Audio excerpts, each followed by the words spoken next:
The final piece of this plan thing that we're talking about, turning your plan into our plan, is you got to execute the plan.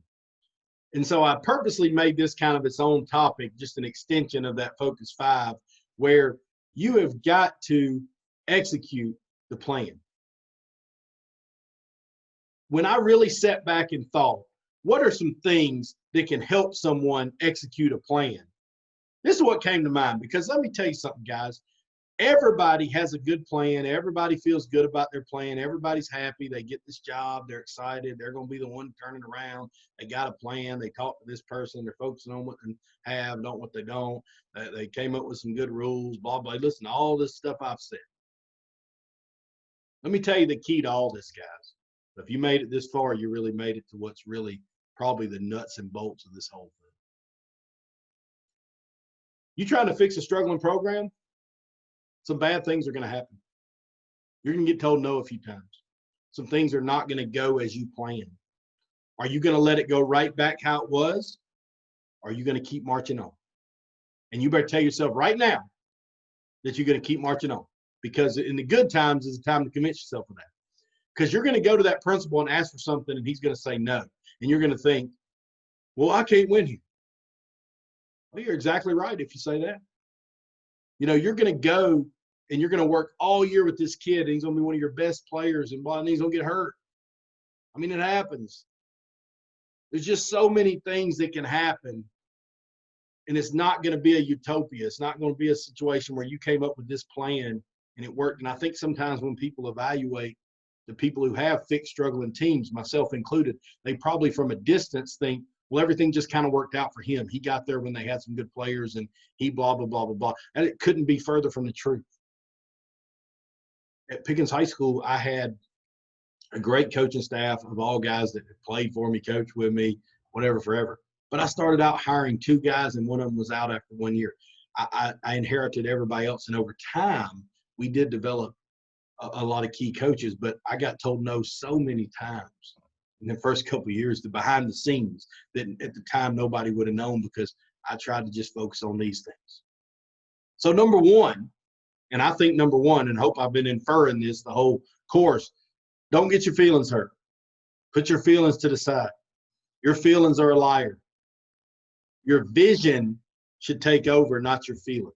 Your vision should be what stays in the forefront. So when you get something bad happen, a coach quits that you didn't want to quit, a kid gets hurt, administrator tells you something you don't want to hear, you get this parent did this, you didn't raise this much money, whatever it is, put your feelings to the side and keep this vision as your focus. Always vision over feelings. If you can do that, you will be successful, and that's in any phase of your life. Your feelings are a liar in this case. Do not get your feelings hurt. Because when you get your feelings hurt and this kid upsets you, you say something to make it worse. When this administrator upsets you, you say something to make it worse. I can tell so many stories on this as an AD and district AD, but I'm not going to. Don't get your feelings hurt, guys. It does nothing positive. If you can put your feelings to the side, say, yes, sir, let's talk about that further. You're the boss, appreciate you. And then try to work it out another time or another way. That's always going to play it better. Execute your plan regardless of hurdles, which you kind of already been saying. Like, don't let one thing get in the way. You don't let the principal said this guy got hurt, whatever it is. Because I'm telling you, this whole slide focuses on bad things are going to happen. Just be prepared for them. People who have fixed struggling programs did not fix them because nothing bad happened. They fixed them because when something bad happened, they were able to handle it. I think this next point is really important. Your plan can change. It's okay. You can say in that interview, hey, we're going to hang our helmets on the left side of the locker, whatever, and then say, you know what, we just can't do that anymore. It's not working out.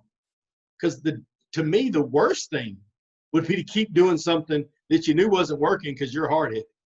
So a better way to say that, if we were being real frank, we'd say, don't get your feelings hurt. Don't be hard-headed. Don't be stubborn. Don't stick to something because you think it was supposed to work. Change your plan constantly. And I think that's even when things are going better. You still better evaluate what's working And when it's not working, try to fix it before it gets real bad. Don't be scared to change your plan, guys. If your plan's not evolving, you're not trying. And if you're watching this, I assume you're somebody that cares about your plan, because you obviously are reaching out and trying to learn new things. Never, ever, ever, ever, ever, ever, ever, ever, ever, ever, ever quit. That's I mean, if you want to fix a struggling program, this is not about career advice. That's a whole nother episode. This course is about fixing a struggling team. And somebody may say, Coach, at what year are people should be watching? Is this like a first-year coach program? Is this a first-year coach course? The answer is no. This is somebody trying to fix a team. You could be in year 10 at your school, and if you're still trying to fix that team, you don't give up. If you quit and say you can't fix these guys, they're not fixable, well, you'll be exactly right, because you quit. If you hang in there, you never quit, keep working on your vision, you keep working on your plan, let it evolve, let it change, don't get your feelings hurt, whatever. Over time, it is my belief that things will get better. Now, I'm not trying to be pie in the sky. There's sometimes where it won't. But what I'm telling you is the minute you quit, you're right. It's not fixable. But when should you give up? That's up to you.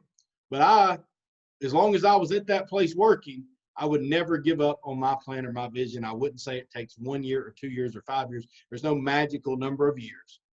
You just keep pounding, keep focusing on that vision, keep trying not to get your feelings hurt, trying not to be stubborn, keep trying to evolve, trying to work with people, trying to build relationships, trying to focus on what you have, not what you don't have, trying to focus on right now, trying to put in rules you can enforce, and trying to make this plan work. And if you can do all those things, you got a chance, guys. And it doesn't matter if you're 1, if you're 2, if you're 3, if you're 4, if you're 50. That's what you got to have. So I really hope that this helped. I really hope that the course is helpful. You know, I don't want to sound like I know everything or sound preachy. I just want to help people understand some things they can be doing to help their team. And I really think if your team's struggling, that's a tough place to be.